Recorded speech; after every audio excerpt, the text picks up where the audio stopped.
네, 사랑하는 상록교회 성도님들 안녕하십니까?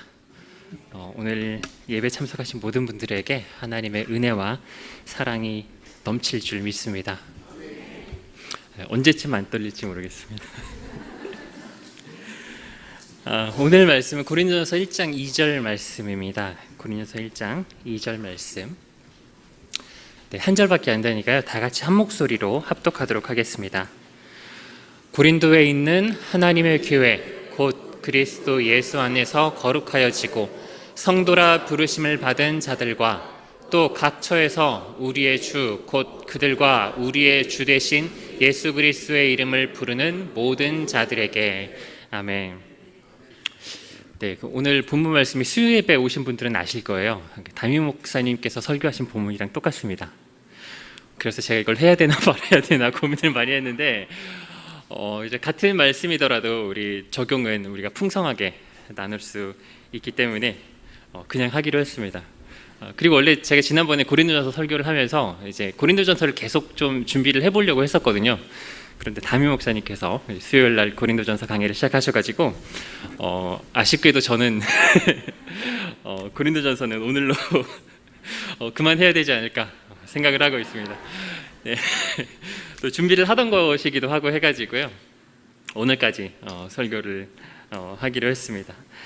오늘 말씀은 우리 지난 시간에 살펴봤던 것처럼 고린도 교회에 보내는 바울의 편지입니다. 그리고 오늘 부분이 수신자 단락이에요. 그래서 지금 편지 앞부분에서 발신자와 수신자에 대한 내용들이 나오는데 지금은 이제 수신자, 고린도 교회를 향해서 바울이 이렇게 뭐라고 해야 될까요?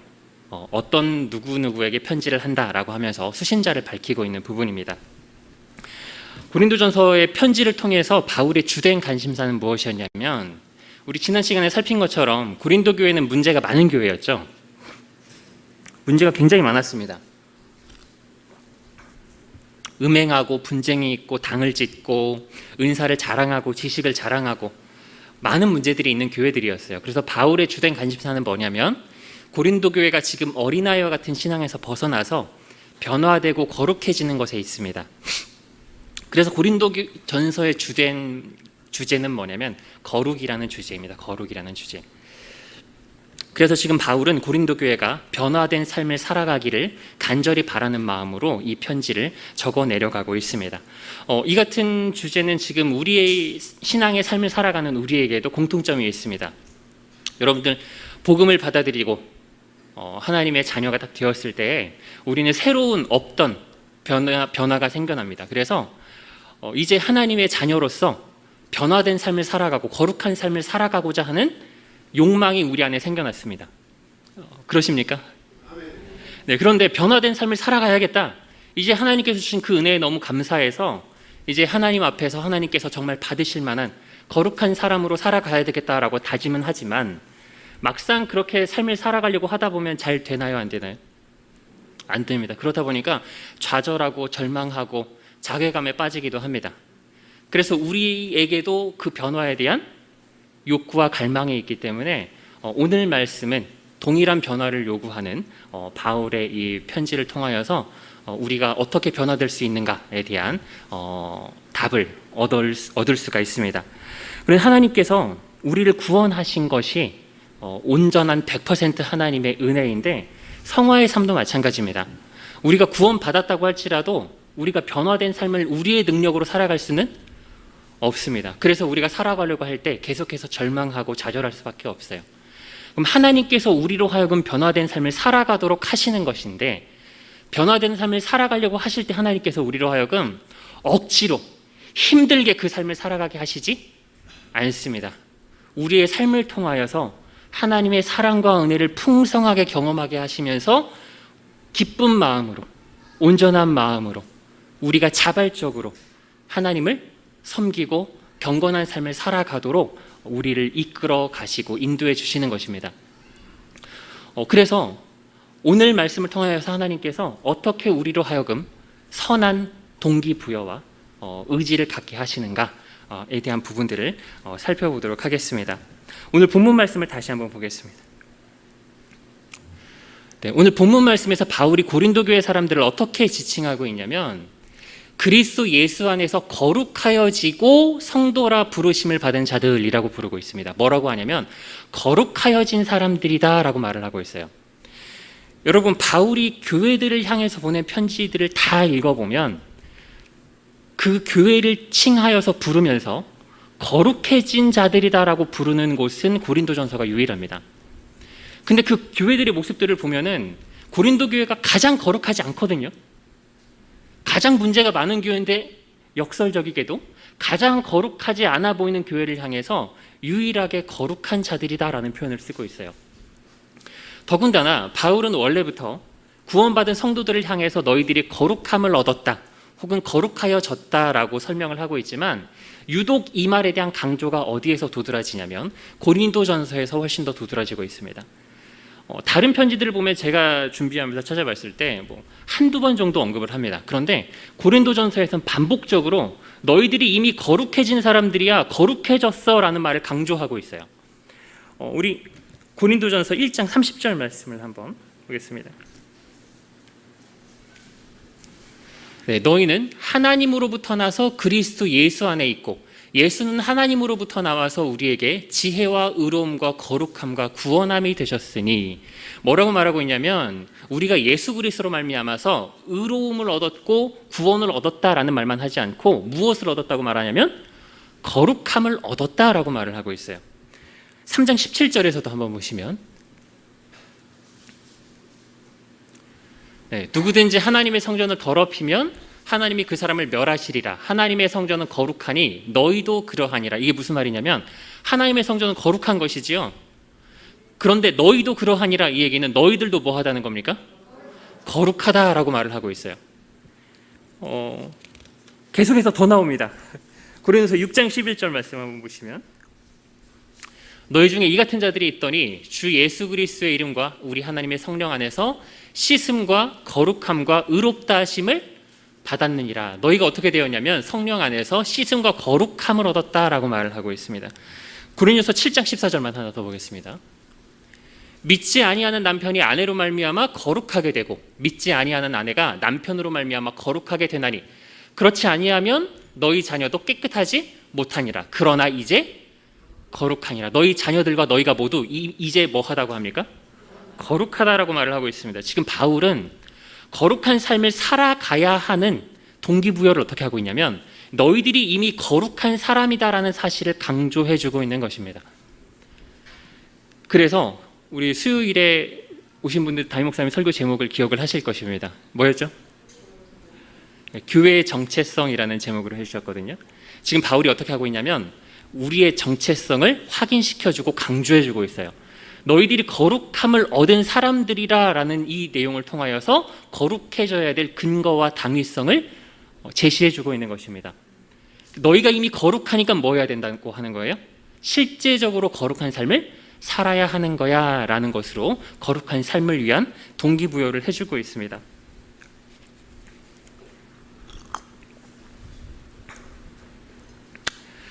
그러면 우리가 실제적으로 거룩하지가 않잖아요. 그런데 우리한테 왜 거룩하다라고 하는가? 우리가 어떻게 거룩한가라는 부분에 대한 의문이 생길 수 있습니다. 그래서 먼저 거룩하다라는 게 어떤 의미인지 먼저 좀 살펴볼 필요가 있습니다. 여러분, 거룩하다라는 게 어떤 것인가요? 네, 이게 거룩하다라는 것에 대해서 이제 제가 조금 찾아보면서 보통 이제 성경 프로그램 같은 것들을 찾아보거든요. 그러니까 성경 프로그램을 통해서 거룩하다라는 말의 단어의 뜻을 찾아보면 어떤 의미냐면 제의적인 의미입니다. 하나님께 가까이 할 수 있거나 혹은 하나님께 받아들여질 수 있는 사물이나 사람의 상태를 의미합니다. 하나님께 드려질 수 있는 것을 뜻하는 게 거룩하다라는 말입니다. 혹은 하나님께 드려지기 위해서 구별된 것을 지칭하는 게 거룩하다라는 표현입니다. 이게 근데 여러분 그냥 네이버에서도 요즘에는 히브리어 헬라어 사전이 나오더라고요. 네이버 사전에 그게 들어가 있더라고요. 그래서 제가 찾아가지고 한번 보여드리려고 가져왔습니다. 한번 띄워주실까요? 고대 그리스 사전이 네이버에 있어요. 여러분들이 그냥 네이버에 검색하셔도 이게 나옵니다. 제가 빨간색으로 해놨는데 1번 뜻이 뭐냐면 봉헌한 이렇게 돼 있죠. 순수한, 거룩한. 그래서 하기오스라는 말인데요. 이 말을 번역할 때 봉헌되었다 혹은 거룩하다, 순수하다 이런 식으로 번역을 하는 것입니다. 밑에 부분에도 보면 그래서 순수한, 완전한, 그리고 하나님께 적합한 이런 뜻을 가지고 있어요. 그래서 거룩하다라는 말은 무슨 의미냐? 하나님께 드려질 수 있는 상태를 말하는 거예요. 혹은 하나님께 드려진 것을 가리켜서 거룩하다라고 지칭하고 있습니다. 그래서 출애굽기 13장 2절 말씀 한번 보시면, 출애굽기 13장 2절 말씀을 한번. 이스라엘 자손 중에서 사람이나 짐승을 막론하고 태에서 처음 난 모든 것은 다 거룩히 구별하여 내게 돌리라. 이는 내 것이니라 하시니라. 뭐라고 얘기하고 있냐면 처음 난 것은 다 어떻게 하라고 있어요? 거룩히 구별하여 내게 돌리라. 하나님께 드려지는 것에 대해서 뭐라고 얘기합니까? 짐승이든 사람이든 거룩히 구별되었다라고 표현을 하고 있습니다. 우리 로마서 15장 16절에서도 한번 보시면, 이 은혜는 곧 나로 이방인을 위하여 그리스도 예수의 일꾼이 되어 하나님의 복음의 제사장 직분을 하게 하사 이방인을 제물로 드리는 것이 성령 안에서 거룩하게 되어 받으실 만하게 하려 하심이라, 이렇게 표현하고 있습니다. 그래서 우리가 복음을 전하면 어떻게 되는 거예요? 거룩하게 되는 거예요. 거룩하게 돼서 하나님께서 뭐 하실 수 있게 되는 겁니까? 받으실 만하게 되는 것입니다. 그래서 성도를 향해서 거룩함을 얻었다라고 말하는 것은 어떻게 된 것이냐면 하나님께서 받으실 만해졌다 이 말입니다. 그리고 하나님께서 받으셨다라는 의미를 가지고 있습니다. 그러면 우리가 어떻게 실제적으로 하나님께서 받으실 만한 모습이 되었을까요? 우리가 어떻게 거룩해지겠습니까? 열심히 노력을 해서 되겠습니까? 그렇지 않습니다. 어떻게 되는 거냐면 아까 말씀에서 보신 것처럼 복음을 들을 때 우리가 거룩해지는 것입니다. 복음을 듣고 믿을 때, 여러분, 우리가 예수 그리스도를 믿을 때 어떤 결과가 나타나냐면 그리스도와 연합의 결과가 나타납니다. 그리스도와 뭐가 되는 거예요? 연합하고 한 몸이 되는 거예요. 여러분, 8월 7일 날 세례식이 있죠? 세례가 어떤 의미를 가지고 있냐면 그리스도와의 연합의 의미를 가지고 있습니다. 그래서 세례식을 통하여서 물속에 잠겼다가 일어나잖아요. 그게 뭘 뜻하는 거냐면 그리스도와 함께 죽고 그리스도와 함께 다시 태어난 것을 의미하는 것입니다. 그래서 그리스도와 연합하였기 때문에 여러분, 거룩하고 하나님께 드려질만 하려면 죄가 있고 흠이 있으면 될까요, 안 될까요? 흠이 있으면 안 되는 겁니다. 우리가 어떻게 그럼 하나님께 드려질만 하게 흠이 없이 거룩해지고 온전해졌냐면 그리스도와 연합함으로 된 거예요. 그리스도와 연합함으로 우리의 죄의 몸이 죽어지고 거룩하게 새롭게 태어나는 것입니다. 우리 로마서 6장 말씀을 한번 보시겠습니다. 로마서 6장 말씀을. 그럴 수 없느니라 죄에 대하여 죽은 우리가 어찌 그 가운데 살리요. 우리를 뭐라고 표현하냐면 죄에 대해서 이미 뭐 했다고 합니까? 죽었대요. 죄에 대해 죽었대요. 그럼 우리는 더 이상 이제 죄랑 관련이 없어졌습니다. 죄에 대해서 죽었다고 합니다. 어떻게 죽은 것이냐? 3절에 한번 보시면, 무릇 그리스도 예수와 합하여 세례를 받은 우리는 그의 죽으심과 합하여 세례를 받은 줄 알지 못하느냐. 그의 죽으심과 뭐하였기 때문에 그렇습니까? 합하여졌기 때문입니다. 그래서 우리가 십자가에서 어떻게 된 거예요? 예수 그리스도와 함께 죽었습니다. 그리고 그리스도와 함께 다시 살아났어요. 그래서 우리는 그리스도 안에서 죄된 몸이 죽어지고 하나님께서 받으실 만한 거룩한 존재로 다시 태어난 사람이 된 것입니다. 우리 로마서 6장 22절 말씀에서 한번 보시면, 그러나 이제는 너희가 죄로부터 해방되고 하나님께 종이 되어 거룩함에 이르는 열매를 맺었으니 그 마지막은 영생이라. 그래서 이제 우리가 어떻게 되었냐면 그리스도와 연합함으로 죄로부터 어떻게 됐어요? 해방되었습니다. 그래서 하나님께 종이 되어서 거룩함에 이르는 열매를 맺었다. 거룩함에 이르는 열매를 맺었다 이 말은 뭐냐면 너희들이 이미 거룩함을 입었다 이 말입니다. 공동 번역으로 한번 보시면요, 그러나 이제는 여러분이 거룩한 사람이 되었고 이렇게 말을 하고 있어요. 우리가 이미 뭐 해줬다고 합니까? 거룩함을 입었다라고 말을 하고 있습니다.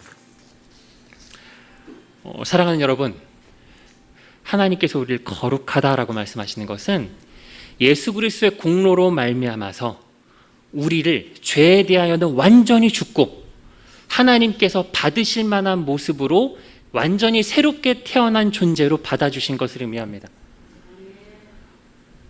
하나님께서 우리를 거룩하다고 하시는 것은 하나님께서 우리를 기쁘게 받으신다는 것입니다. 여러분, 하나님께서 죄인을 받으실 수 있겠습니까? 하나님께서 더러운 걸 받으실 수 있겠습니까? 여러분, 죄인이 하나님 앞에 나아갈 수 있을까요? 죄인이 하나님께 예배할 수 있을까요? 죄인이 하나님께 예배한다 한들 하나님께서 그 예배를 받아주실 수 있을까요?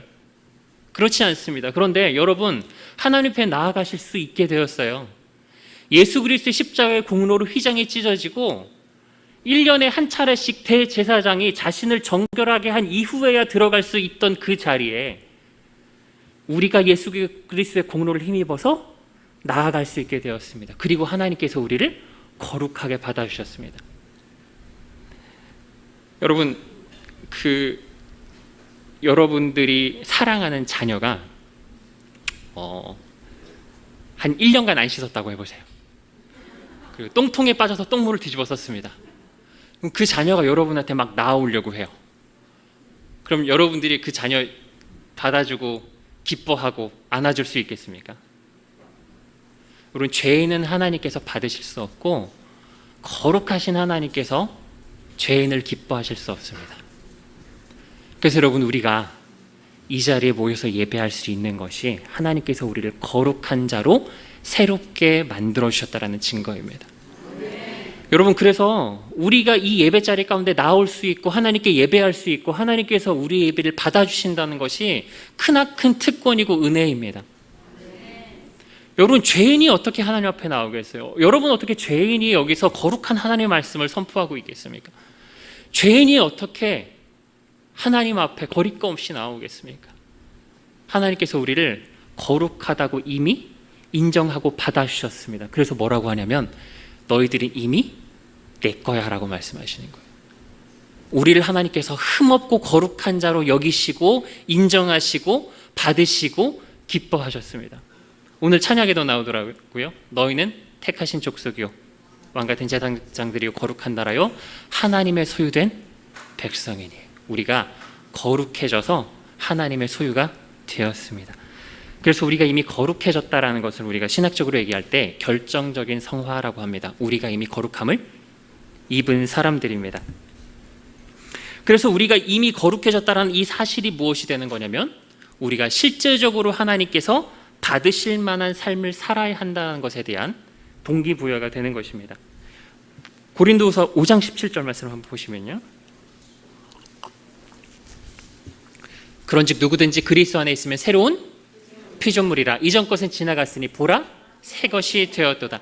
새 것이 될 거래요? 이미 되었대요? 네, 저희 교육자들끼리 있으면 전도사님들이 저한테 자꾸 새 거라 그래요. 근데 우리 모두 다 이미 뭐가 됐습니까?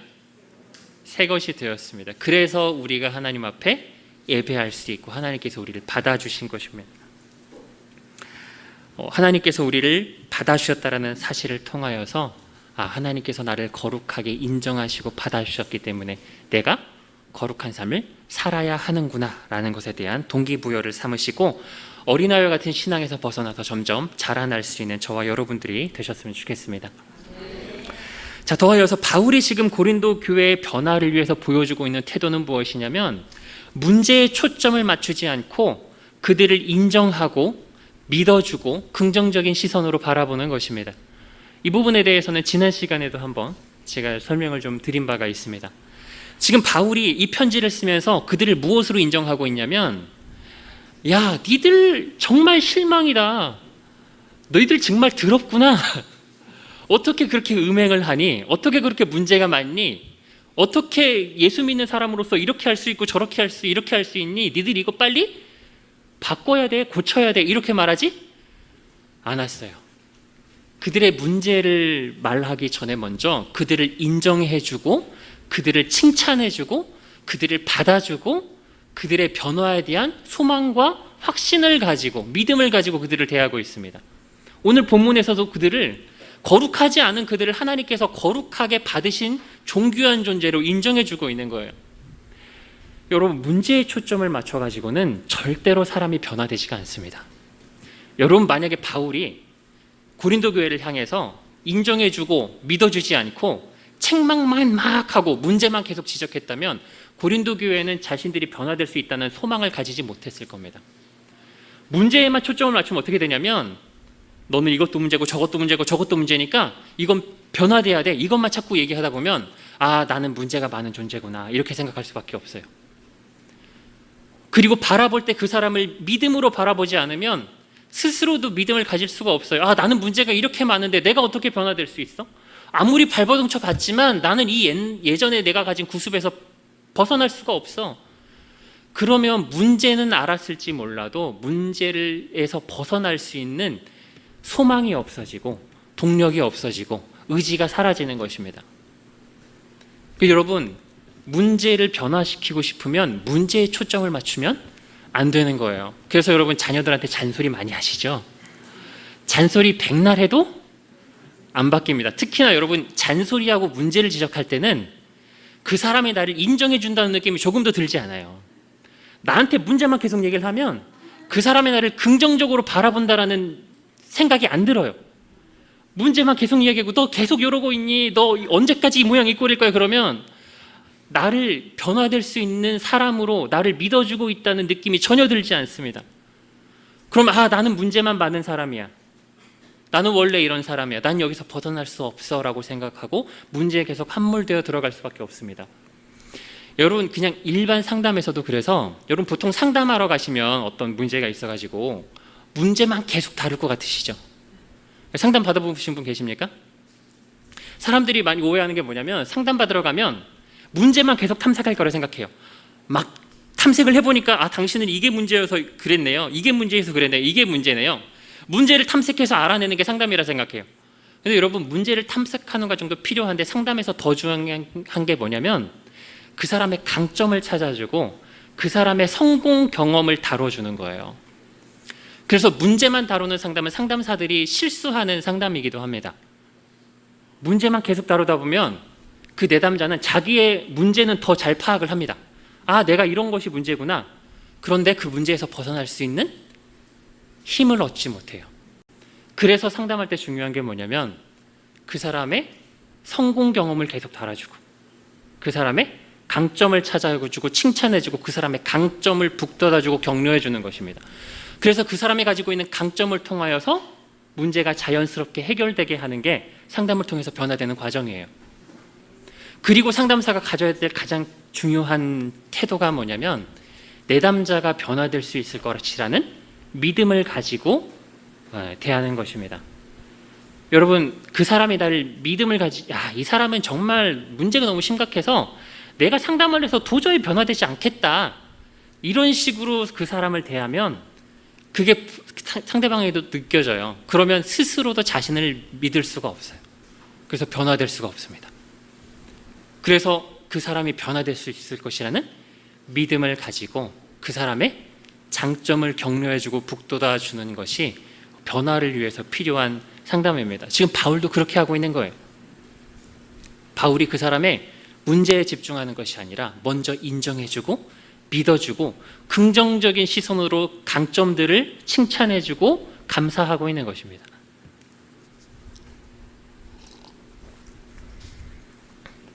여러분, 교회에 좀 변화되어야 될 사람들이 많이 보이십니까? 그때 그래서 잔소리하시고 문제만 얘기하면 안 돼요. 문제 얘기해봤자 안 먹힙니다. 먼저 뭘 해야 되냐면 바울이 지금 고린도 교회에 맺고 있는 관계입니다. 바울은 그들을 인정해줘요. 한없이 긍정적인 시선으로 바라봅니다. 은사 가지고 자기 자랑만 하고 있어도 야, 너희들 은사가 정말 충만하구나. 자기들 말 잘하고 자기 지식 가지고 자랑하고 있어도 야, 하나님께서 너희들로 하여금 지식과 언변에 풍성하게 하셨구나. 칭찬해 주는 것입니다. 격려해 주는 것입니다.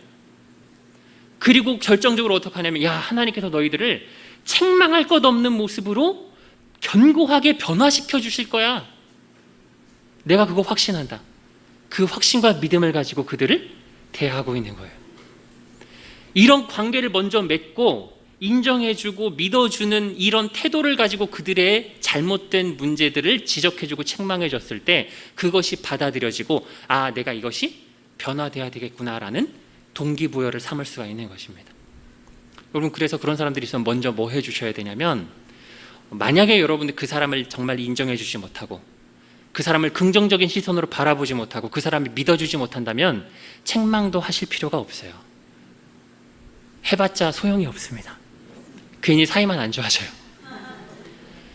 여러분, 그래서 굉장히 놀랍게도 이거 그냥 우리가 신앙을 떠나서 일반적인 상담에서도 정말 성격장애 이런 건 정말 안 바뀌는 거거든요. 그런데 치료자가 그 사람과 안정적이고 신뢰로운 관계를 맺는 것만으로도 문제 탐색은 안 해도 문제가 무엇인지 스스로 자각하지 못하고 있을지라도 그냥 그 사람과 신뢰로운 관계를 맺는 것만으로도 문제가 해결되는 경우들이 나타납니다. 그래서 여러분, 교회를 먼저 하나님께서 거룩하게 하신 교회로 인정하고 하나님께서 이 교회를 받으신 것처럼 여러분들도 이 교회를 받아주시기 바랍니다. 먼저 이 교회와 교회에 속한 사람들을 긍정적인 시선으로 바라보시고 그 사람의 강점을 먼저 바라봐 주시고 장점을 격려하고 칭찬하고 하나님께서 끝까지 견고하게 하실 믿음을 가지고 그 사람을 대하시기 바랍니다. 그리고 그 관계가 충분히 맺어졌을 때 바울이 하는 것처럼 뭐 하는 거예요? 문제점들을 지적해 줄 수 있는 거예요.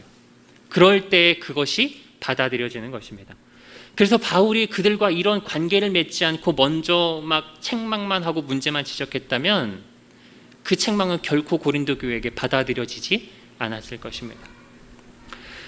사랑하는 여러분, 그 여러분들 스스로도 변화되고 싶지 않으십니까?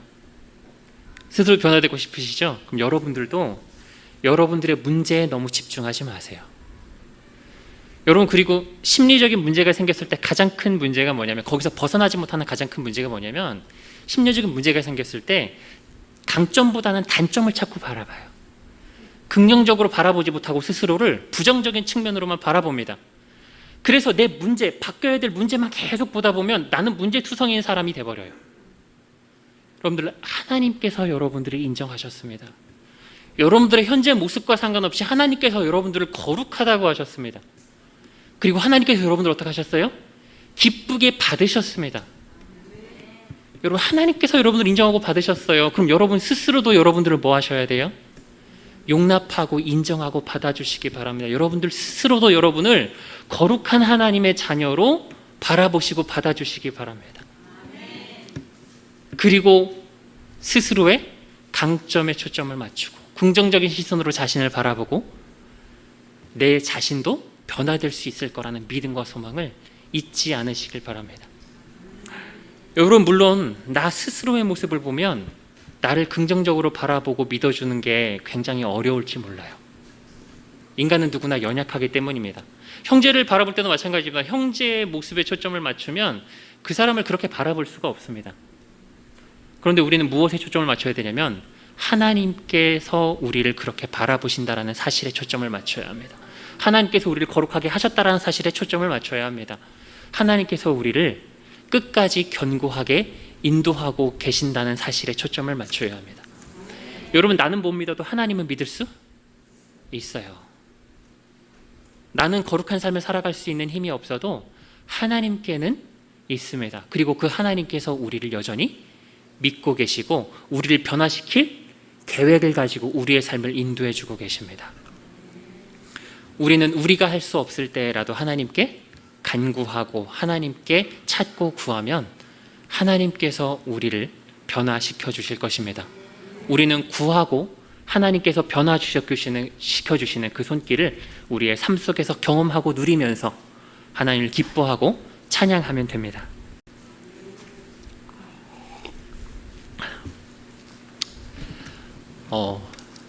네. 지난번에 30분을 준비하려고 했더니 30분이 넘어가더라고요. 그래서 오늘은 15분에서 20분을 준비했습니다. 그렇게 적당한 것 같아요. 마지막으로 다시 한번 말씀드리겠습니다. 여러분, 우리는 거룩한 사람들입니다. 우리의 지금 모습과 상관없이 하나님께서 여러분들을 거룩하다라고 하셨습니다. 이거는 그냥 하는 말이 아니에요. 우리에게 실제적으로 나타난 사실입니다.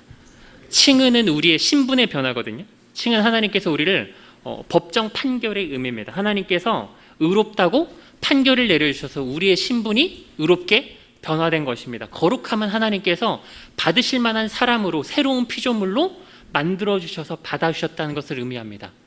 하나님께서 우리를 거룩하게 받아주셨습니다. 우리가 이것을 힘입어서, 이것을 동기 삼아서 우리가 점점 더 자라나고 실제적으로 하나님께 드려질 수 있는 삶을 살아가기 위해서 함께 경주하는 저와 여러분들이 다 되셨으면 좋겠습니다. 말씀 마치고 기도하겠습니다.